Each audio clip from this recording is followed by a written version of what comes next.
Hi, this is Dan here. Hope you're doing well today. I'm going to show you how to get an amazing rock bass tone. So let's start with the bass. Now I've just got a 4-string Ibanez 1982 Roadster here. Nothing incredibly special about this bass. Well, actually no, I really like it. I think it's a great bass. But I had it plecked. I've got some new DiMarzio pickups here. And really with rock tone, I did a video on soul bass quite recently, and with that, and I wrote a book on soul bass, and it was all about, in my research, it tended to be Fender Precision with flat wounds, and that was the tone. And it was a very dark tone. With rock in general, it seems that the brighter the tone, the better. So you achieve that with stainless steel strings. So these are Elite players, and they are stainless steel. Now they're not that new actually. So if I was doing a rock session or I wanted to, join a band or something, I would put some fresh strings on. But with stainless steel, let me turn that off actually. This is the bass just without any effects. That's what I'm going to do. I'm just talk a bit about the bass, then effects, and then maybe a little bit of technique. But we've got a maple neck on this, and the whole thing is just to try and get as bright as possible. I've got a P bass and a jazz bass pickup. That's not especially traditionally, rock. But you can use Fender Precisions. A lot of people use P basses. And again, with that, they tend to put stainless steel strings on and just brighten the tone up as much as possible. Another way of doing that, where is it? Is to use a plectrum. I've got one here. So let me just tell you kind of what I was doing to get the rock sort of tone. Using sort of a Geddy Lee type approach, where you've got the bridge here, you've got the fretboard here, and sort of somewhere in the middle, you can kind of attack the strings instead of a nice gentle rest stroke. I'm kind of plucking more aggressively into the body of the bass, setting all the levels so that that's not going to peak, but so from technique point of view, I'm attacking the strings more, using a few more things like hammer-ons, like wide vibrato. A plectrum, this is a Dunlop 2mm, but it doesn't necessarily matter what you use. It just gives you that sort of more of a harder, aggressive, focused tone. Those are all downstrokes. By the way, everything I'm playing is kind of like just improvised around. Like an E minor pentatonic scale. Putting an F in there, sort of a bit of sort of evil, Phrygian sounding kind of rock. So in terms of technique, we're looking for aggression. Now look, rock music is a massively wide genre.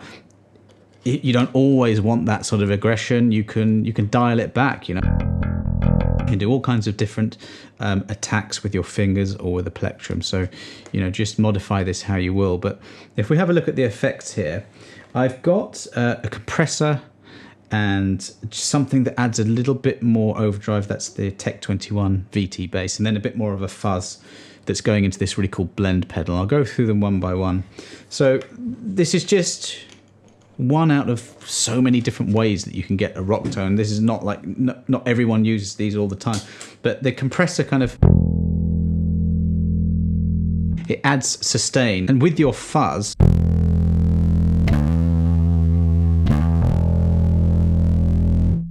that's definitely not appropriate for everything, but it gives you a really hard, aggressive sort of top end tone. But let's actually go to the middle one.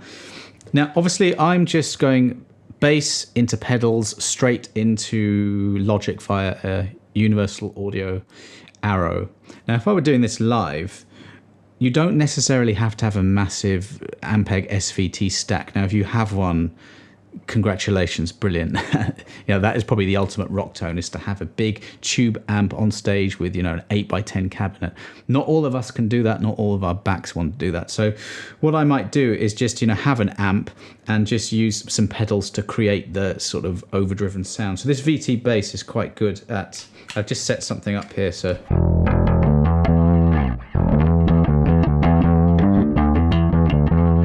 it's one of these pedals that's designed to just add a little bit of character, a bit of overdrive. You can go You can go a lot more like a B15 with this pedal, hardly breaking up at all. And then I've just set it here to be a little bit more overdriven. Rock players love overdrives, distortion overdrives, fuzz pedals. This isn't in every single rock, song that you're ever going to play, but if you listen to some of the Nirvana, bass playing, it's Gibson Thunderbird, incredibly brand new stainless steel strings, and a pick without any real overdrive going on. Maybe there's something in the amp, but it's relatively clean.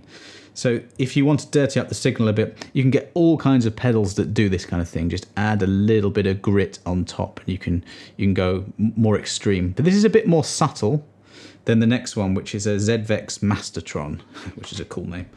I'll turn this one off. Now I'm going into this blender pedal. It's a This One's Mine blender pedal. I don't know if he makes them anymore, but I love this pedal. What it does is it kind of blends the fuzz, in this case I've got it in a loop, the fuzz into just the unadulterated signal of the bass. Look, this is the bass on its own. If you turn it here, and extreme, that's the fuzz completely up. Somewhere in the middle gives you a blend of both.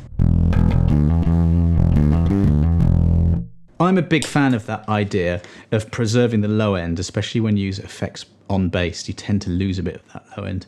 And especially when you're recording, there's a technique called sort of parallel effects, and this is what I always do when I record. I will have one track will be the clean DI signal, and then out of the DI, it'll either be going into an amp or some pedals or something. So you've got your pristine low end fundamental clean, and then you've got your overdriven tone, and you can blend the two. This is kind of a way to do that in a live setting, this pedal here.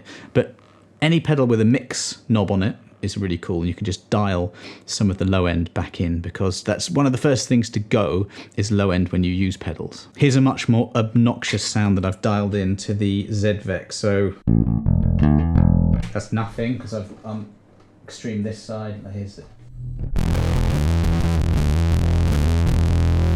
That's really over the top. Maybe I want most of my low ends original signal.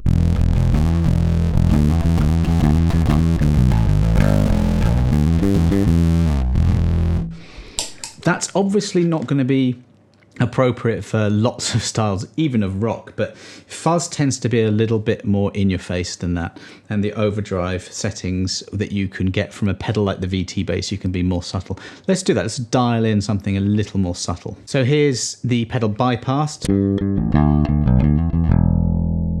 and what I've done is I've just dialed the character and the drive back just to put a tiny bit of overdrive and not much on.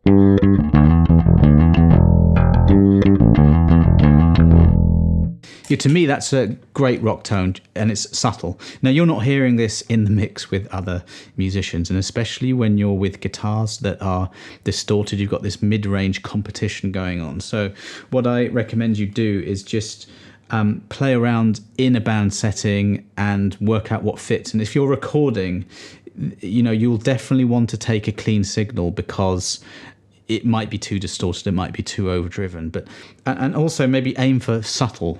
So that, I really like that kind of tone. It's just a little bit of an edge over the sort of pristine, unadulterated signal. Okay, I hope you enjoyed that really short video. I'll be doing more on, how to get certain different tones, as well as my other lessons on all kinds of different aspects of bass playing. So please do subscribe to the channel, like the video, share it if you liked it, and I'll see you on the next one.